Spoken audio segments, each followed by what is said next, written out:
이마에 뭐 날까봐 이럴 것 같대요. 빨간 쉐타가 너무 이쁘죠? 할렐루야 샬롬 하고 인사합니다. 할렐루야 샬롬 샬롬 샬롬 샬롬 샬롬 샬롬 샬롬 샬롬. 하나님 사랑합니다. 여러분 주 안에서 사랑합니다. 자, 떡국들 많이 드셨습니까? 아멘. 자, 나이를 온전히 1살, 2살 더 드셨습니까? 1살? 오, 저 뒤에서는 3살 더 먹었대요. 떡국을 3그릇을 먹어. 어쩐지 더 이뻐지고 더 커졌어. 자, 우리 사무엘은 또 어떻게 변했을까? 우리 사무엘은 떡국을 몇 그릇을 드셨나? 자, 2그릇을 드셨대. 손가락이 더 굵어진 것 같아. 2살을 더 먹어. 우리 또 이정현 자매는 나이를 안 먹고 싶겠는데 어떻게 떡국을 반 그릇? 반 그릇? 몇 그릇? 엄청 짧게 먹었어요? 엄청 짧게 먹었어요. 쬐끔 먹었어? 나이도 그러면은 4분의 1살. 4년 동안 4분의 1씩 나이를 먹어서 그 안에 꼭 배우자 만나서 딴따단 하시기를 주님의 이름으로 축복합니다. 아멘. 자, 여기 두 분은 또 어떤 귀한 좋은 하나님이 어떤 것을 주셨나요? 어떤 비전을 받으셨나요? 꿈을 꾸셨나요? 혹시? 없으신가요? 단잠을 주무셨나요? 아멘. 네, 얼굴이 좀 뿌해진 것 같아요. 자, 오늘 약속의 땅을 향한 로드랩 광야길 인더 위드네스.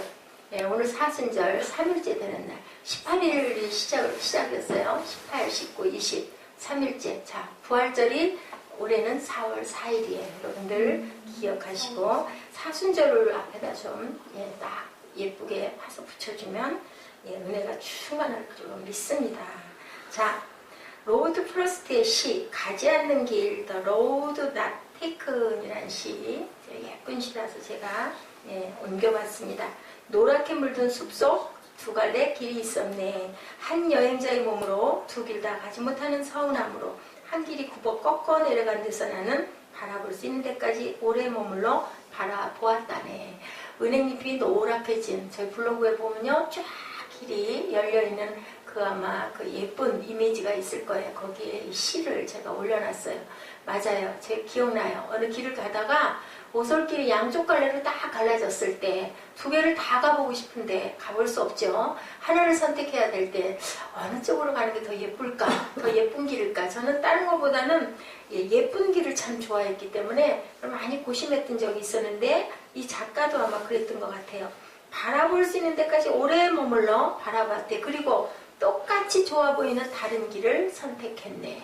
그 길을 안 가고 그 반대길을 갔다라는 얘기예요. 그 길에는 풀이 더 우거지고 사람을 부르는 듯해서 물론 그 길을 걸음으로 결국 길은 같아지겠지만 가서 나중에 와서 만나겠죠. 갈라진 길을 쭉 가다 보면은 오랜 세월이 지난 후에 나는 한숨을 지으며 말하게 되겠지. 두 갈래 길이 숲속에 나 있었다고. 두 갈래 길이 숲속에 나 있었는데 마지막 단어는 다음 같은 내용으로 마무리가 됩니다. 한숨을 짓고 두 갈래 길이 숲속에 나 있었는데 어떻게 했어요? 내가 그것을 선택함으로 인하여 모든 것들이 달라졌다네. 그죠? 어느 길을 선택하느냐에 따라서 그 사람의 삶이 달라진다라는 교훈을 여기서 저희가 봅니다. 오늘 이 광야길 역시도 그랬던 것 같아요. 두 개의 길이 있었어요. 그런데 하나님께서는 우리 사람들이 가장 가깝게 한 달여 걸리면 갈 수 있는 길을 얼마나 멀리 돌아서 가게 하셨는지 모릅니다. 왜 그랬을까요? 오늘 그것에 대한 교훈을 한번 봅니다. 자, 로버트 프로스트의 시에서 특별히 느끼는 감흥. 난 사람들이 적게 여행하는 길을 선택했고 그것으로 모든 것은 달라졌다. 광야길도 마찬가지로 선택했던 그 길을 걸음으로 인하여 나의 인생은 엄청나게 변하고 달라졌다. 그죠? 근데 우리가 그걸 미리 알면 얼마나 좋을까?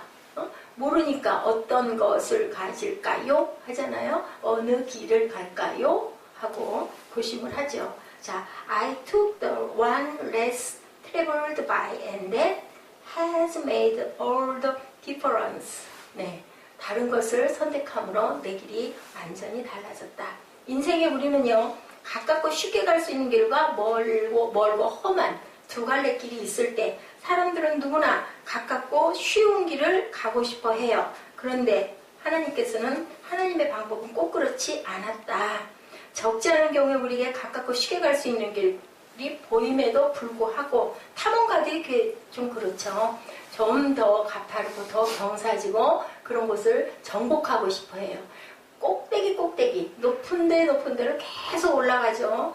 왜요? 위험성이 굉장히 많은데. 그래서 등반하다가 떨어져서 사고를 당하는 경우도 있음에도 불구하고 왜 그럴까요? 저는 그런 등반을 해보지 않아서 모르겠는데 나름대로의 그 스릴과 기가 막힌 그 어제 저희 영화 봤잖아요. 저는 그게 기억나요. 막 처음에는 겁내고 그랬는데 그거 날리면서 얼마나 신나요. 그죠? 너무 멋있을 것 같아요. 너무 윈드 서핑을 하면은 거기 한 번 뚝 떨어질 때가 너무나 무섭지만 한 번 시작을 하면 그게 그렇게 아주 스릴이 있다고 그러죠. 하늘에서도 마찬가지고 바다에서도 마찬가지고 그런 것처럼 아마도 우리가 알 수 없고 느끼지 못하는 세계 거기에 스릴이 분명히 있기 때문에 그런 것들을 선택을 하는 것 같아요. 자, 고센 땅을 떠나 광야길에 들어선 이스라엘 백성들이 그랬던 거예요. 자, 고센 땅 라암셋을 떠나 숫곳에 도달하는 그 길 17km 정도 된다고 합니다. 예, 이스라엘 백성에게는 약속의 땅 가나안에 도달하는 두 개의 대표적인 길 중에 하나. 짧잖아요. 17km면 얼마 안 돼요. 그죠? 그런데 자, 한 길은 수에즈문화 북단을 지나 지중해 해안선을 따라 팔레스타인 서남단의 도시 가사에 이르는 길이었다고 그래요. 예, 그리고 이 길은 쉽고 가깝게 갈 수 있는 길로 장애물만 없으면 당시에도 한 달, 지금은 한 3일 반 정도 차로 가면 굉장히 가까운 길. 여러분들 아시죠? 예, 그 이스라엘이라는 나라가 저희 충청남북도 정도의 크기밖에 안 된대요. 정말 조그맣죠. 그렇기 때문에 멀어봐야 얼마 멀지가 않은 길이에요. 그런데 하나님께서는 웬일이신지 험한 길, 홍해를 따라 삥 돌게 하신 거예요.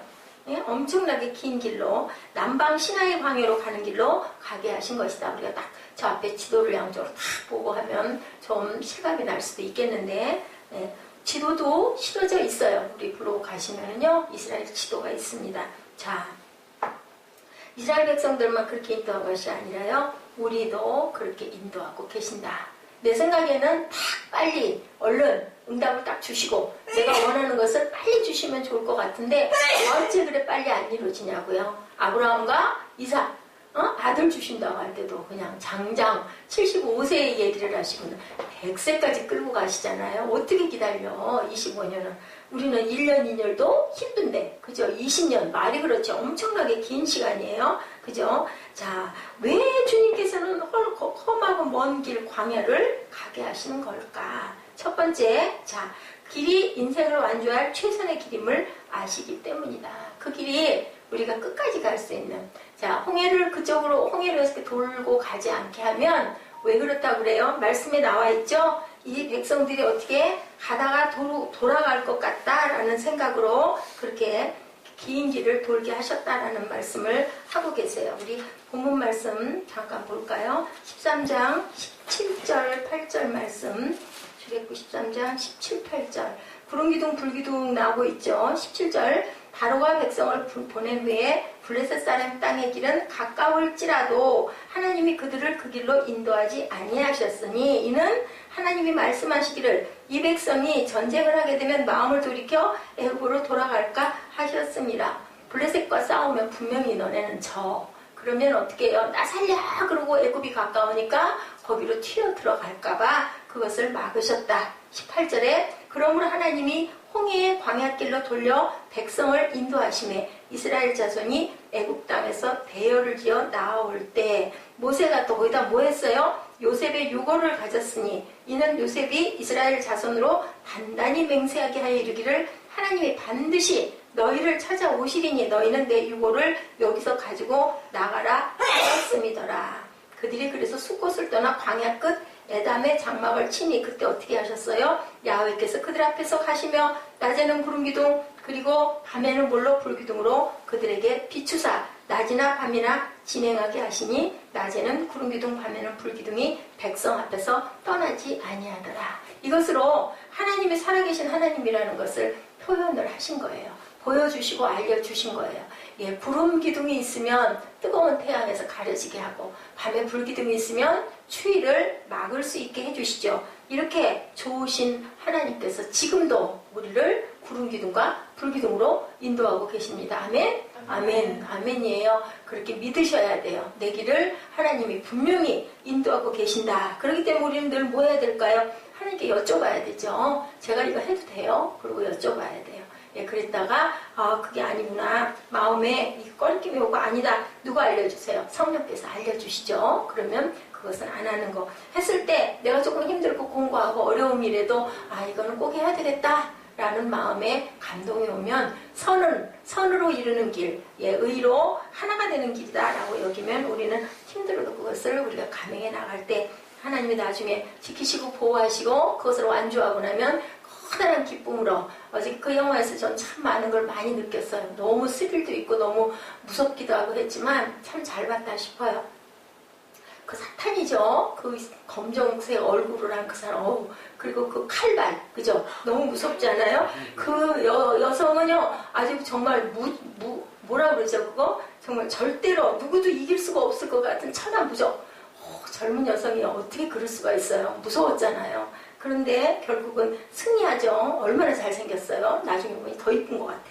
예, 그게 그냥 보통 정말 빈민가에서 소외되고, 그죠? 무엇 하나 이루지를 못하고 뒷골목에서 잘못했다가는 그냥 그렇게 폈다칠 인생이었는데 그렇게 이끌어 발췌를 해내서 그 가지고 있는 가능성을 발견해서 그것을 빛을 내고 나니 정말 지구가 멸망할 뻔했어요. 조금만 늦었으면 어제 영화. 근데 사무엘하고 예지는 들어가지도 못해. 미성년자는 들어갈 수가 없어서 예지는 오주의 마법사를 봤어요. 근데 정말 잔인하고 무서운 장면이 많았지만 그래, 우리가 잘못했다가는 멸망을 당할지도 모르는 것을 누군가 한 사람만, 의인 한 사람만 있으면 소돔과 고모라 성이 멸망하지 않았을 텐데, 그러한 역사적인 아주 귀한 것을 제가 어저께 보면서 감동이 참 많이 왔어요. 한 사람만 잘 길러도 돼요. 한 사람만. 그러면 나라도 구제하고요. 세계도 뭘로? 그 주신 지혜로. 그죠? 그래서 아주 엄청나게 어저께 정말 스릴이 만점이었어. 자, 그 길이 인생을 완주할 최선의 길임을 아셨기 때문이다. 하나님께서 함께 하시면 우리가 100만 대군도 절대로 몇 사람만 있어도, 의인 10사람만 있어도 그 성을 멸하지 않겠다고 소돔과 고모라 때도 그렇게 했죠. 자, 아무리 가깝고 쉬운 길이라 할지라도 중간에 포기할 길이라면 그 길에 가까움과 쉬움은 의미가 없다. 그죠? 먼 길이라도 우리가 포기하지 않고 끝까지 완주하면 그것이 귀한 뜻이 되는 거죠. 자, 평범한 생활인의 대회, 직업 마라토너들의 대회가 아닌 평범한 생활인들의 대회, 그것에 대한 마라톤의 미덕, 완주, 이런 이야기가 있습니다. 많은 마라톤 참가자들은 완주를 목표로 대회에 참여하죠. 그리고 그들에게 완주가 곧 성공인데 1등이냐 2등이냐가 중요한 게 아니라 마라토너들은 완주 43.195도인가요? 3회 그 마라톤 그 길이 거리가 맞나요? 43.195인가 그럴 거예요. 그런데 그 사람들은 출전할 때 전문가들이 아니어도 나올 때 완주가 목표라고 그래요. 그 참 긴 길이고 힘든 길인데 끝까지 가기만 하면 1등을 하느냐 2등을 하느냐는 별로 중요하지가 않다고 하죠. 자, 우생순, 이 뜻이 뭘까요? 우생순. 자, 이 뜻. 우생순. 우리들의 생은 뭘까? 세계. 응? 우리들의 맞아, 인생. 그 다음에 순. 순간. 무슨 순간? 무슨 행복인데 무슨 가장. 최자가 들어가는 게 뭘까? 최고의 순간. 우생순이 그거래요. 우리 인생 최고의 순간. 자, 영화의 모델이었던 2004년 그리스 아테네 올림픽에 출전한 한국 여성 핸드볼 팀이 1등을 했더라면 영화가 만들어졌었어요. 그렇지 않았을 건데 쉽게 2등을 하는 바람에 영화가 만들어졌는데요. 그 핸드볼이 그랬어요. 맞아요. 그 옛날에 아주 그 비인기 종목이었었어요. 근데 어느 해인가 꽤 오래됐죠. 1등을 할 것 같이 막 올라갔다가 결국은 아쉽게 안타깝게 2등을 하는 그런 사건이 있었어요. 그런데 이 얘기가 정말 재밌는 얘기가 있어요. 왜냐하면 한국 여성 핸드볼의 모든 악조건에도 불구하고 포기지 않고 아테네로 갔다는 사실, 그것은 한물간 노장 아줌마들의 포기하지 않는 투혼의 열정의 결과였다라고 이렇게 나오면서요. 예, 작품성과 상관없이 국민들을 울린 감동의 의미가 있었다라는 거예요. 이 열악한 한국 핸드볼 상황에서의 선전은 평소 생활 공간에서 연마한 한국 아줌마들의 실력에 기인한다라는 유머의 글이 올라와가지고 한동안 네티즌들이 그걸 가지고 많이 재밌게 웃었다고 합니다. 그래서 제가 예, 그것을 한번 이렇게 발췌를 해서 실어봤어요. 이것을요, 중계방송식으로 이렇게 기록했다고 해요. 마지막 주자 한국 대표 박순자 아줌마입니다. 마지막 대표 주자 이름 누구? 박순자 아줌마. 우리 쌍둥이 자꾸 졸려하는 것 같아. 재밌게 한번 얘기를 해줄게요. 장소는 사람으로 꽉 찬 공포의 개봉역. 과연 탑승 기술을 발휘할 수 있을까? 열차 도착하고 있습니다. 문이 열리려고 합니다. 네, 아줌마 돌진하고 있습니다. 역시 기본기가 대단히 좋습니다. 헤드백을 앞으로 한 채 고개 숙이고 돌진 중입니다. 마침내 뻥 뚫었습니다. 탑승 성공입니다. 어떻게 해요? 고개를 숙이고 핸드백을 앞으로 하고 확 밀고 탄 거예요. 네, 이제 그래서 결승 들어갔어요. 돌진해서. 기본기가 엄청나게 좋죠. 착석 기술이 문제인데 경쟁자가 너무 많겠죠. 그 꽉 찬 열차에 어떻게 앉을까? 꽉 찼는데 뭐부터 들이밀어야? 궁둥이부터 들이밀고 앉는데 성공. 가운데 꽉 끼어 앉은 거야. 안면 싹 바꾸고. 자, 아줌마가 잠시 생각 중이에요. 자, 그래서 비집고 들어가서 그 난이도의 기술에서 7명이 앉아있는데 엉덩이부터 밀고 들어가서 착석에 성공해요. 자, 남은 건 뭐가 남았어요? 내리는 기술. 너무 많은 경쟁자가 서로 밀고 있어. 내려야 할 텐데 어떻게 내려? 앉기는 앉았는데 이제 내릴 때도 꽉 찼죠. 자, 제가 지하철을 탄 지가 참 오래돼서 정말 재밌었어요. 이걸 보면서. 용수철처럼 튀어 일어나요. 나갈 정거장이 가까워지니까. 그리고는 온몸으로 밀기 탄력. 시작! 돌진하는 거예요. 그리고 어떻게 했을까? 성공했어. 내리지 않을 사람들 12명을 밀어 제끼고 함께 내린 거야. 12명을 훅 밀려가고 떠밀려서 땅에 내려오죠.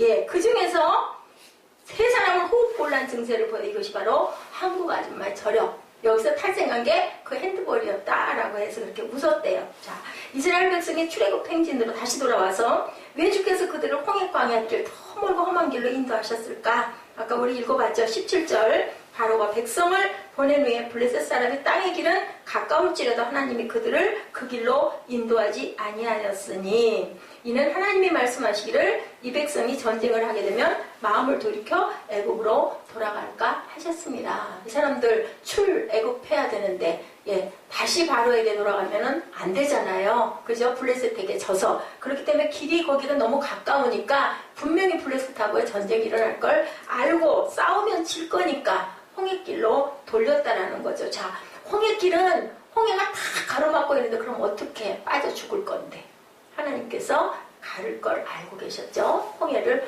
모세의 지팡이로 네가 갈라라 한 거예요. 자, 우리는 어떤 길이 더 확실하고 안전할 것 같아요. 홍해를 어떻게 갈러 바다를, 그지? 근데도 하나님께서 하시면 했다라는 거죠. 힘들고 먼 길이지만 홍해 쪽 광야길이 완주할 수 있는 길임을 주께서 아신 때문입니다. 18절입니다. 우리들도 하나님께서 아신다는 거죠. 우리가 보기에는 이거는 아니야 인데 하나님은 이미 알고 예비하고 계셨다. 그러므로 하나님이 홍해 광야길로 돌려 백성을 인도하심에 이스라엘 자손이 애굽 땅에서 대열을 지어 나올 때, 그러므로 인생의 힘든 길을 걸어갈 때 이렇게 말하십시오.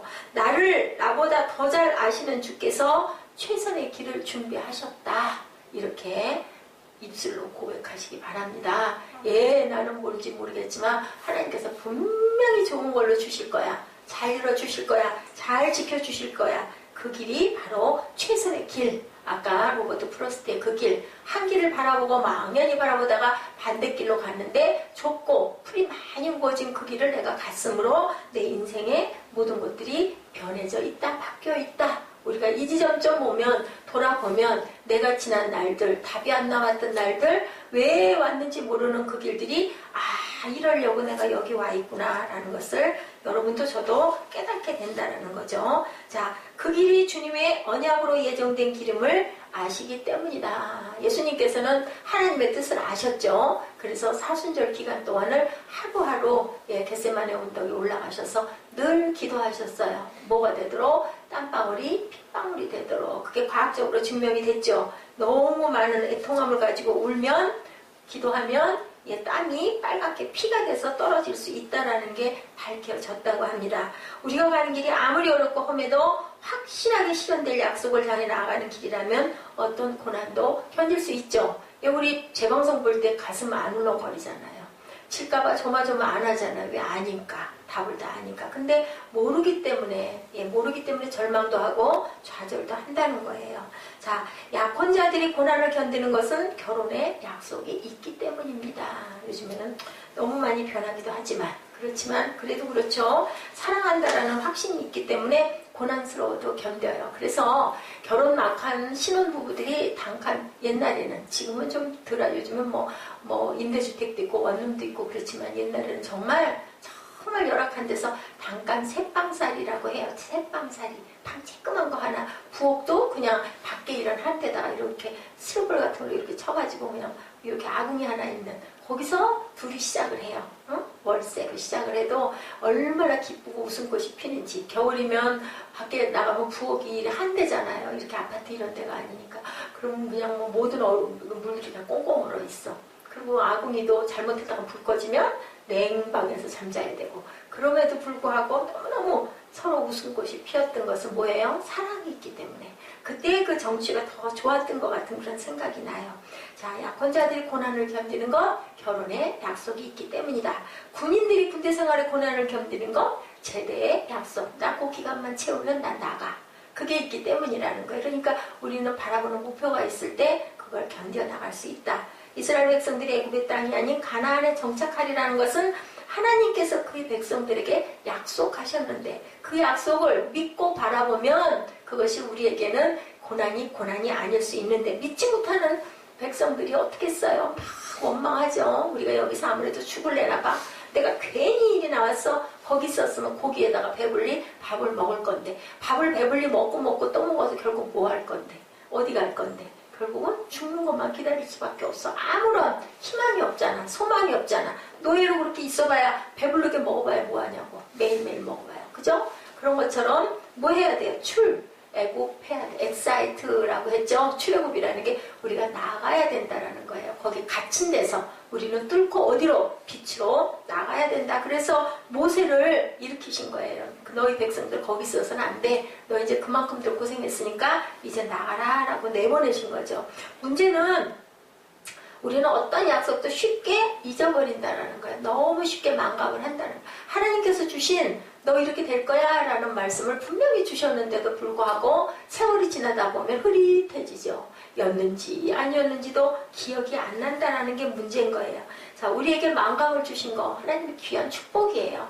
아픈 기억을 다 기억하고 있으면, 아픈 상처를 다 기억하고 있으면은 살 수가 없대요. 그래서 망각을 주셨대. 근데 귀한 약속도 그렇게 잊어버리면 안 되죠. 그것을 우리는 어떻게 해야 될까? 자꾸 되새겨야 되겠죠. 그 약속을 붙들고 뭐 해야 돼요? 기도해야 되죠. 그래서 안 잊어버리고 우리가 사명을 완수하고 가야 됩니다. 모세는 시청각적 교훈을 그의 백성에게 상기시키는 방편을 생각해냈어요. 그게 바로 뭐였어요? 요셉의 해골을 치고 나가는 거. 요셉이 마지막 때 관에 들어갈 때 그랬잖아요. 내 백성들이 나를 분명히 지금 여기다 장사하지만 내 고향으로 나를 꼭 데려가 달라고 얘기했었죠. 나는 애굽에서 끝까지 있지 않겠다라고 한 것을 상기시킨 거예요. 자, 조상이 이거 메고 가라고 요셉이 그랬어 하고 앞에다 유골상자를 딱 메고 가죠. 19절에 모세가 요셉의 유골을 가졌으니 이는 요셉이 이스라엘 자손으로 맹세하여 이르기를 하나님이 반드시 너희를 찾아오시리니 너희는 내 유골을 가지고 여기서 나가라 하였음이더라. 요셉은 어땠어요? 관에 들어갈 때까지 무엇을 펼치고 갔어요? 꿈을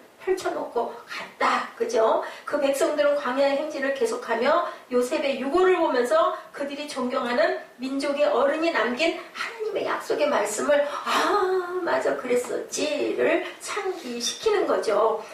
그 돌아가서까지도 뭔 노릇을 해요? 이정표 노릇을 하는 거예요. 그리 가라고 하셨으니까 분명히 우리는 성공할 거야. 이제 그 백성들은 광야의 행진을 계속하면서 요셉의 유고를 보면서 존경하는 민족의 어른들이 하신 말씀을, 그 어른의 말씀을 믿고 듣고 가는 거죠. 우리 민족은 어떤 시련이 있어도 가나안 땅으로 가야 한다는 것을 기억해 내는 거예요. 자, 오늘 사는 이 시대의 하나님의 백성들에게도 변함없는 약속의 말씀이 있습니다.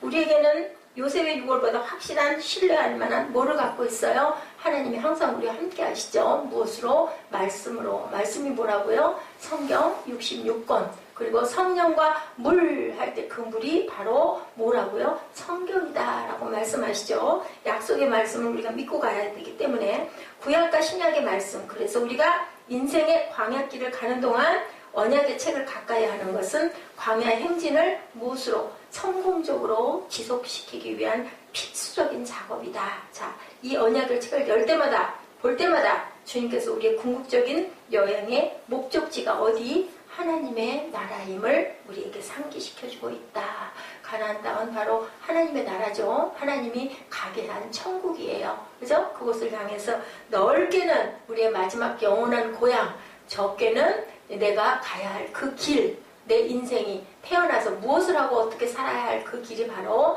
내가 가야 할 가나안 땅이죠. 그리고 이 약속의 말씀을 묵상할 때마다 우리가 걷는 인생의 길이 멀고 험하게 느껴져도 주님의 언약을 실현하기 위해 예정된 길임을 기억해야 한다고 말씀하고 계시는 거예요. 지금도. 자, 모든 길이 어디로 통해요? 로마로 통한다는 말이 있는 것처럼 성도의 모든 길은 어디로 통할까요, 여러분들? 천국으로 통한다.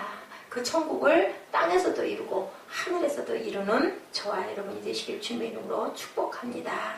광야에 고난이 있어도 시련이 있어도 앞으로 가면 우리의 걸음은 그때마다 그 나라에 가까이 온 것을 우리가 믿어야 합니다. 한 발 더 가면 발걸음이 조금씩 줄어들게 되겠죠. 우리의 목표가 한 발씩 이루어져 가고 있는 거예요. 자, 그리고 또 하나, 그 길이 주님의 임재가 함께할 길임을 아시기 때문이죠. 예, 말씀만, 본문만 읽어봐도 그냥 알죠. 무엇으로? 구름기둥과 불기둥으로 우리에게 보여주시고 우리를 어떻게 해주세요? 보호해주시고 싸매주시고 내가 네 앞에 가고 있어. 너희들 잘 가야 돼. 또 뒤에서 비춰주시죠. 그리고 추위와 더위를 막아주시고 가려주시는 하나님의 사랑을 이스라엘 백성들은 보고 간 거예요. 느끼고 간 거예요. 우리에게도 하나님의 말씀이 또 성령의 임재가 우리 예배 때마다 기도할 때마다 항상 함께 하시죠. 구약의 그때 이스라엘 백성이나 지금 여기에 계신 저와 여러분이나 똑같이 우리가 가는 길이 멀고 광야라 해도 좀 뭔가 잘 안 보여도 그 고린도전서 13장에 나와 있죠. 뭔가 희미하더라도 그것이 나중에는 얼굴과 얼굴을 맞대어 볼 그날이 올 것인데 우리는 그 길을 한 걸음 누구에게 기도하면서 성령께 의탁하고 기도하면서 가죠. 21절, 22절입니다. 우리 같이 해볼까요? 야훼께서 그들 앞에서 가시면 낮에는 구름기둥으로 그들의 길을 인도하시고 밤에는 불기둥으로 그들에게 비추사 낮이나 밤이나 진행하게 하시니 낮에는 구름기둥 밤에는 불기둥이 백성 앞에서 떠나지 아니하더라. 광야는 낮에는 덥죠. 그러나 구름기둥은 주의 백성을 시원하게 뭐라 그랬어요? 아프리카 그 뜨거운 나라는 성령이 뜨겁게가 아니라 어떻게 살살하게 그저 꼭 에어컨처럼 뒤에서 바람이 시원하게 불어온대요. 정말로 그렇대요. 광야는 밤에는 엄청 춥죠. 불기둥으로 따뜻하게 불을 지펴주시는 그러한 하나님의 임재. 그러다가 그것이 안 보이면 어떻게 해요? 그때는 거기다 뭐를 쳐요? 장막을 치고 어디서 사는 거예요. 1년이든 6개월이든 다시 구름기둥이 발동할 때까지 기다리는 거죠. 다시 구름기둥이 뜨면, 불기둥이 뜨면 그때 밤중이라도 다 장막들을 전부 접어가지고 그 많은 인원들이 다시 그 행진을 계속했던 그러한 역사가 있습니다. 자, 우리 백성들을 보호하시죠. 세상의 더운 광야에서 지쳐 쓰러지는 어느 날 갑자기 내 영혼을 소생시키던 은혜가 있죠. 바로 당신의 인생의 마당에 임한 그분의 구름기둥. 그것이 내 인생을 다시 비추는 거예요. 우리는 그때 뭐예요? 다시 힘을 내서 벌떡 일어나서 다시 가는 거죠. 그것이 바로 우리 인생 마당에 임한 그분의 구름기둥과 불기둥이라는 거. 그 누가 그랬어요? 다윗이 그러죠. 푸른 초장과 쉴만한 물가로 나를 인도하신다. 그게 바로 여기서 말하는 구름 기둥과 불 기둥이었을 겁니다. 세상의 추운 광야에 외로움과 추위에 떨며 나를 포기하고 싶었을 때 나를 붙들고 품에 안아 회복시키던 큰 사랑. 누구예요? 하나님의 사랑. 여러분들 부모님이 그러시죠. 부모님 품에만 안기면 어린아이들은 전혀 겁이 없어요. 두려움이 없어요. 요즘에는 엘리베이터 타면 그 홈플러스 같은 데 갈 때가 꼬마들 참 귀엽죠. 이쁘죠. 아무 걱정 없는 거 아무 걱정 없고 아무 근심 없죠. 뭐가 어떻게 되든 부모님이 굶든 입든 어떤 상황이 있든 아기는 아무것도 몰라요. 그렇기 때문에 너무 편한 거예요. 뭐가 되면은 힘이 들어요? 뭔가 아는 나이가 되면 힘이 들어지는 거죠. 그때부터는 내 앞을 내가 헤쳐나가야 되는 거예요. 그 힘을 길러주는 게 부모님인 것처럼 하나님께서 우리를 하나님이 알게 하시고 나서는 그 다음에는 말씀을 통해서 우리를 이끌어 가시는 거죠. 또한 찬양을 통해서 기도를 통해서 우리에게 말씀하고 계시죠. 자, 그분과 함께 하시겠다는 임재의 약속 여러분들 믿으십니까? 아멘? 아멘. 믿으시기 바랍니다. 자, 리빙스턴이 그랬죠. 아프리카에 복음의 여명을 가져왔던 선교 개척자, 탐험가이고 의사였었어요. 16년간 아프리카 선교로 일하다 조국인 영국으로 귀국할 때 글라스고 대학은 그에게 명예 박사 학위를 수여하고 영웅적인 수고와 헌신을 위로했다고 그래요. 당시에 대학가의 학생들은요, 명예학위 받는 인사들에게는 야유를 보내기도 했대요. 그냥 주는 거니까. 그죠? 학위를 그냥 뭐 시험을 봐서 따는 것도 아니고 그냥 뭔가 훌륭한 일을 하면은 박사학위 하나씩 주잖아요. 그래서 야유를 보냈는데요. 리빙스턴이 교단에 서는 순간 장례는 깊은 침묵에 빠질 수밖에 없었다고 합니다. 왜였을까요? 병약한 모습 때문이었다고 그래요. 거의 죽게 생긴 그런 모습을 하고 교단에 올라섰대요. 심한 열병과 풍토병으로 고생하고 그의 육체는 망가질 대로 망가져 있었고 팔은 밀림에서 사자의 습격을 받아 찢어졌던 상처로 간신히 어깨에 매달린 그런 모습이고 형상이었다고 합니다. 무려 30회에 걸쳐 그는 죽음을 모면하는 순간들을 겪어왔었다고 그래요. 사회자가 아프리카로 돌아갈 계획이라고 사회자에게 얘기했대요. 이제 그의 말씀을 듣겠다고 그를 소개했다고 합니다. 그는 조용히 내가 영국을 떠날 때 그리고 아프리카의 밀림에서 일할 때 나를 한결같이 지켜준 성경의 말씀이 있었다고 말로 그 말로 스피치를 시작을 했다고 그래요. 그게 바로 마태복음 28장 20절 말씀이었다고 합니다. 내가 너에게 분부한 모든 것을 가르쳐 지키게 하라. 볼지어다 내가 세상 끝날 때까지 너희와 항상 함께 있으리라 하시니라. 이분의 임재가 함께 있는 한 그는 약속의 말씀을 붙들고 다시 나는 아프리카로 가야 합니다 라고 그렇게 조용히 얘기했다고 해요.